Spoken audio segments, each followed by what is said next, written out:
Welcome to the Dog Nerd Show, where we geek out over our best friends. I'm Megan. And I'm Michael, and this is a show about all things dog. Hey, everybody. We've got an awesome episode for you today. Today, we talk about the lovely, lovable, everyone's favorite Golden Retriever. Absolutely. These dogs are joyful, energetic, trustworthy, and eager to please, and we're excited to bring them to you here today. So let's listen to Sharon and her rescued Golden Retriever. All right, Sharon is back with Theo, and Theo, as you can tell, is a Golden Retriever, but he's a special one because he was rescued. So tell us which rescue group and what his circumstances were. So he was, he's from the Golden Retriever Rescue of Atlanta, grra.com. You can go to that website too. He was a surrender. Unfortunately, his owner became terminally ill when he was about a year old. Oh. So he was surrendered. I don't know if you can see it because he may not be facing forward, but he's got a really cute particular stance. Sit. Good boy. Yeah, he's got a little growth plate issue, so I think some people were intimidated by that, but not us. When we got to meet him on an adoption day, him and my 12-year-old son, who was, I guess, 9 at the time, completely bonded to the point that the foster called us. She did have people that were interested in him, but she called us later that afternoon and was like, there's no denying the bond that Theo and your son had. Aww. And we would love it if you were interested in adopting. So of course we did. Who wouldn't? Exactly. Yeah, so he is about, he fluctuates between about 90 and 100 pounds. We're going to try to get him a little bit less than that. But yeah, he's an amazing dog, another adopted dog. Like, again, I would not do anything else. I just can't imagine not adopting a dog when so many dogs need rescuing and need help. And the important thing is people may not realize, and we talk about this a lot, but there are rescue groups for every major dog breed. Yeah. So if you Google it, you can pretty much find it. Yeah. It may not be right here in Georgia. There may be, a little bit of a drive, but if there's a breed that you are really specific about and that you want, definitely Google it, check into it, look to see if there is one that's close by that you can call and talk to. Their websites are usually, really detailed about the dogs that come in. A lot of them, like Hero, the one I'm with, you can fill out your application ahead of time, get that approved, and then you can just be on the list. And I tell people all the time, just continue to go to the website like every week and look at if there's a new dog that came in that you're interested in. And if you're already approved, you kind of get to jump ahead of everyody else that still hasn't applied yet. So that's a great tip. Yeah. That's a very good tip. Yeah. Because a lot of the time, especially with like the litters, there's only 4 or 5 of them. And if you're now just filling out an application, chances are, like in our rescue, there's several already approved applications that are looking specifically for puppies. Okay, that's a great point. Yeah. And, and it doesn't cost you anything to put your application in. It costs you only if you're going to adopt. And those adoption fees, again, it's not the same as buying from a breeder. These adoption fees strictly go so that the organization can continue to rescue dogs. They pay for all the vetting, they pay for all the shots, they pay for the spaying and the neutering of the dogs. So all those donations, which is what it's called, is that's what keeps the organization going and keeps us being able to do what we do. Well, and you can't get a more affordable price on a dog than rescuing, because you're getting a dog that's already been spayed or neutered, unless it's a baby. But even in those circumstances, some organizations they go ahead and do. Yeah. Some organizations do, just depending on the age. I mean, sometimes we'll take in a dog that's 3 months old. They're ready to get neutered. They'll get neutered before we'll adopt them out. Yeah. If it's an 8-week-old puppy, then no, that's going to be. But all the shots, all the beginning shots and everything that we have before those 8 weeks or before they get adopted are on the foster, on the organization. Sorry. Yes. Let me be clear. The foster's not paying for that stuff. Yes. Foster will be paying for your own food during the time that you're fostering them, but you're not paying for the medical. So we know the Golden Retriever well. Beautiful coat. It sheds, yeah? Yes, very much so. I will say that. But, that's just, I look at it as being a small price to pay for the dog that we have, the love that we have from him. He's just an amazing family dog. So it means that I vacuum a couple more times a week than I normally would. So if you're looking for a non-shedding dog because that's your world, don't get a golden retriever. Yeah.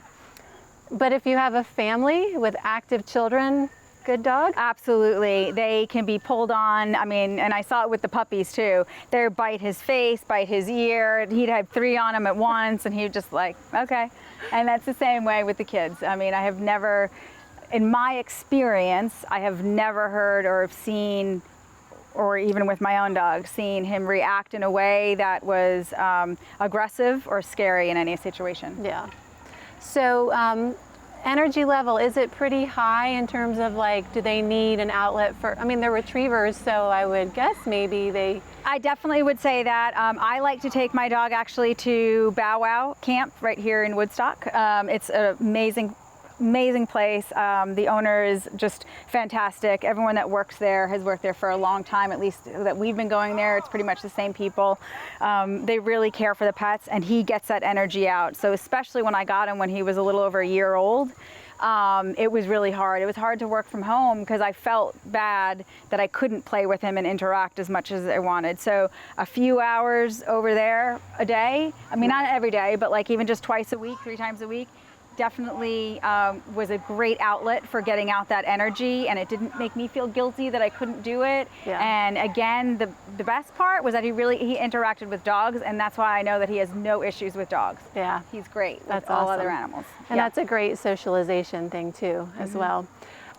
So not big barkers, they're not nuisance barkers? No, or- not nuisance barkers. He'll bark when he wants to notify the family that someone's approaching the house or someone walked by the house.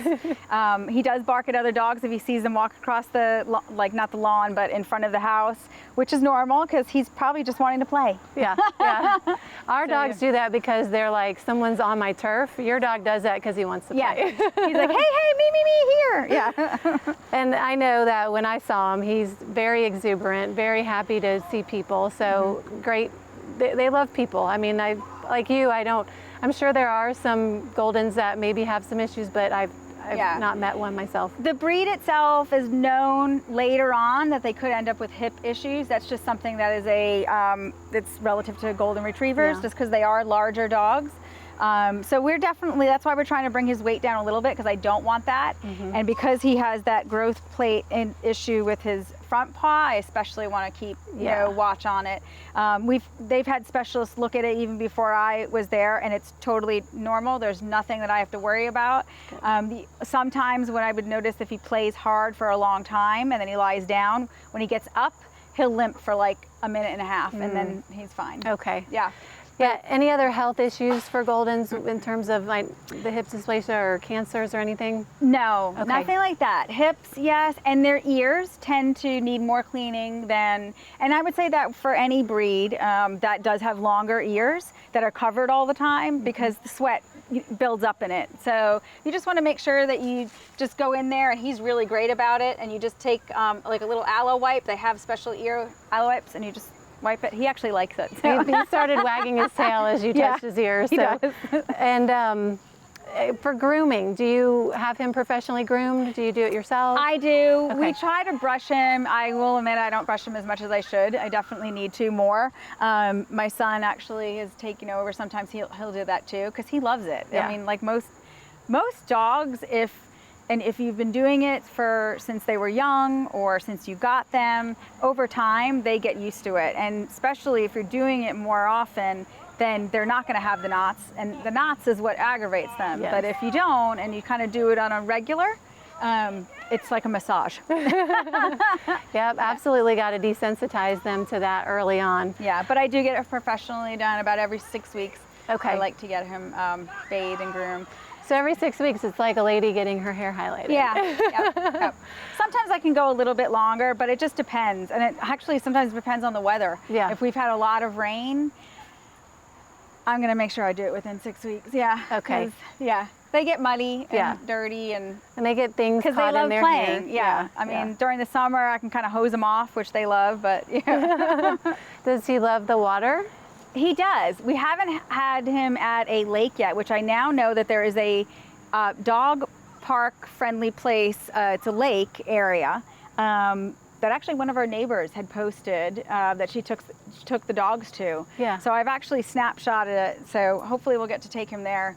And it's like all dogs welcome, and there was pictures of it, and they had all these dogs in the little shallow area of the lake, and yeah, so next summer. I think he'll find, or yeah. spring. I mean, he likes going in the kiddie pool. I have a little kiddie pool Yeah. that actually that the puppies, that was kind of their birthing room Yeah. in my house. Now it's outside.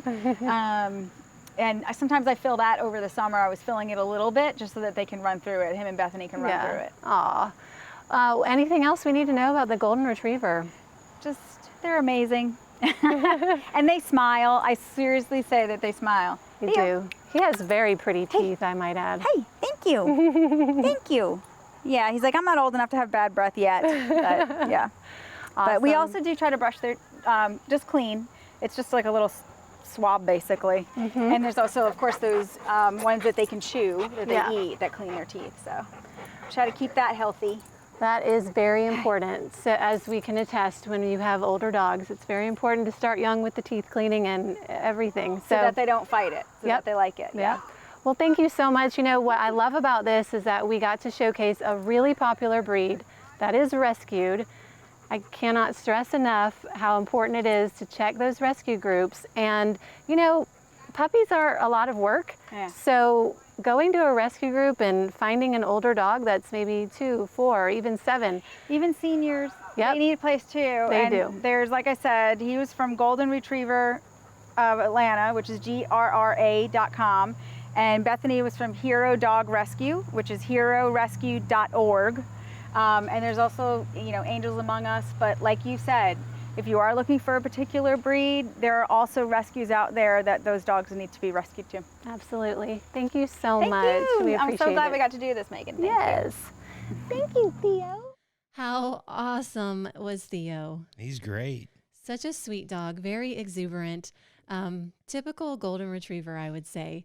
I loved that they rescued this dog and that they were actually the family that got him because of his bond with Sharon's son. That was so neat to see and hear. And I love stories that end like that. Happy stories. Yes, yes. So, you know, we talk often about how you can rescue a purebred dog. And, you know, in this situation, Theo's owner was terminally ill and nobody in the family could take him.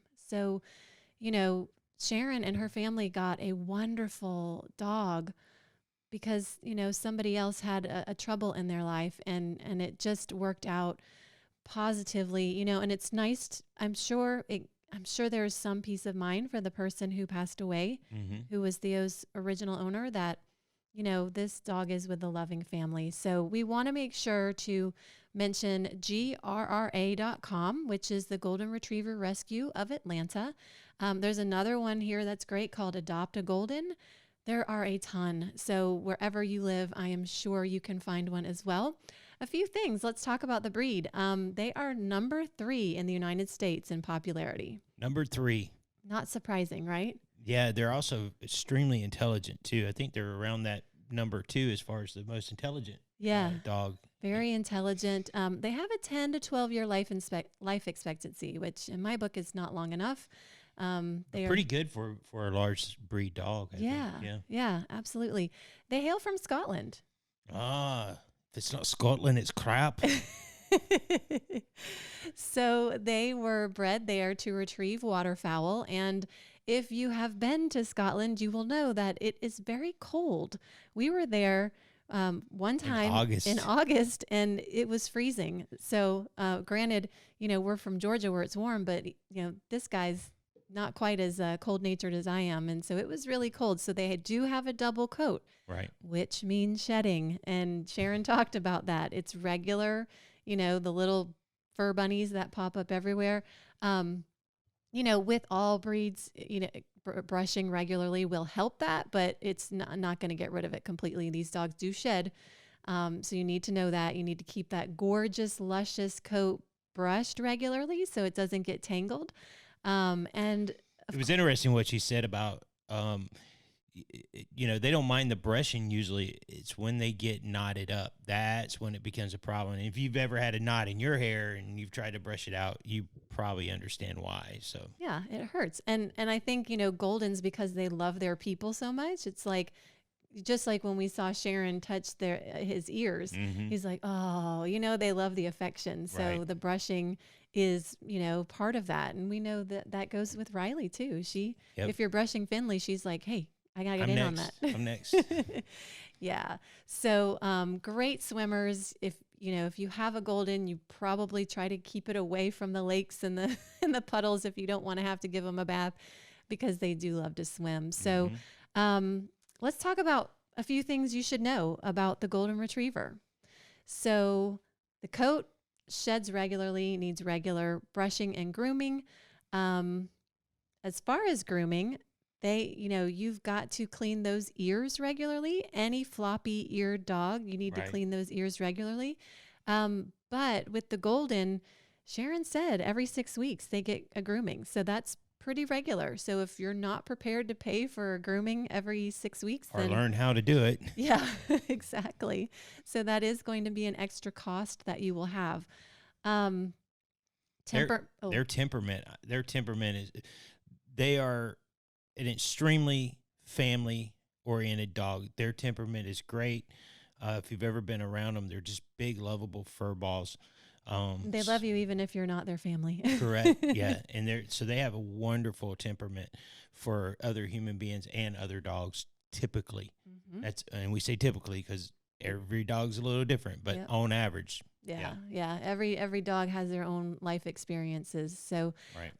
active, they do need regular exercise and play, and they are playful. So I've even heard that because they are retrievers, that a lot of Goldens like to hold things in their mouths, whether it be a ball, a stick. Yeah. My boss has a golden, and I don't think I've ever seen that dog without something in its mouth. Extremely smart dog and very loving. Yeah. And that's the final thing. They're very intelligent dogs. As Michael said earlier, they rank really high on the intelligence scale. And that is one of the reasons they're used for search and rescue as service dogs. They are incredible service dogs. Everything from drug and bomb sniffing to, being a service dog for someone with a disability. They're just such good companions too. They really do love people. Very trainable. Yeah. That's extremely important. So that is the golden. We do want to tell you a couple things to watch for. Weight issues and hip dysplasia. And those kind of go hand in hand, because the heavier the dog, the more weight on its joints, and then the more you can have problems. So that goes for any dog. So, but apparently Goldens can be prone to weight issues. So just know that they are a wonderful, wonderful, wonderful breed. But if you can't handle a shedding dog, don't get one, because you're just going to be frustrated. Yeah, that's true. You'll have if you get one dog, you'll get two every 6 weeks, I guess. But yeah, they're a very fantastic dog. And the puppies are, I think, the cutest things ever, so people love Goldens. Yeah. Thank you guys so much for watching. And if you have a golden, please comment below anything we need to know about your golden retriever, anything we've missed. If you've rescued, share, or if you are a rescue group, share that in the comments. We love to promote rescue groups as well. And if you haven't already subscribed, do that now. Click that notification bell down here, and it'll tell you when we got new videos. And we try to do these every 2 weeks, so we're excited about it. Also, as you all know, it's a podcast, so we're on all the podcast networks. You can find us, just type in your search bar, Dog Nerd Show. Yep, and we'll be there. So you can find us everywhere online at Dog Nerd Show. Drop us a line, dognerdshow@gmail.com. And if you would like to be interviewed about your lovable breed, drop us a line. We'd love to chat. Till next time, folks. Take care. Bye. Bye.